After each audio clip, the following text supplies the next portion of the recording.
உங்க வீட்டுக்குள்ளேயே நீங்களே இருக்க வச்சு நீங்களே வச்சுக்கணும். அதான் அர்த்தம். கரெக்டா? நீங்க குக்கர் சின்னத்துல இந்த முறை நிக்கிறாரு. அதனால குக்கர் சின்னத்தை மறந்துடாம இங்க வர முடியாத பெரியவங்க எல்லாருக்கும் எடுத்து சொல்லுங்க. எல்லாரும் குக்கர் சின்னத்துல போட்டு அமோக வெற்றி பெற வைங்க. எனக்கு தெரியும் நீங்க அதான் அடுத்தது சொல்ல வர்றேன். அதனால உங்க வீட்டு பிள்ளை நீங்க வீட்டு வச்சுக்கோங்கன்னு சொல்றேன்.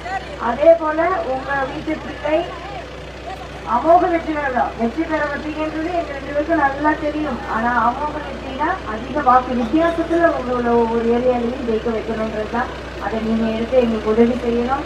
நீங்க செஞ்சுட்டு உரிமையோட உங்க வீட்டு பிள்ளைக்கு உங்களுக்கு என்னென்ன தேவையோ அனைத்தையும் நீங்க செஞ்சுக்கணும். நான் என் தலைமையோட கேட்டுக்கிறேன். வரலாற்றிலேயே தமிழக வரலாற்றிலேயே அதிக வாக்கு வித்தியாசத்துல அவர் ஜெயிக்க வைக்கணும்னு சொல்லிட்டேன். நீங்க அதை சொல்லிட்டீங்கன்னா மறக்கவே இல்லை. என்னை விட உங்களுக்கு தான் அவ்வளவு ரொம்ப தெரியுது. அதனால நீங்க அவரை அமோக வெற்றி பெற வைக்கணும்னு அன்போடு கேட்டுக்கிறேன். நன்றி, வணக்கம்.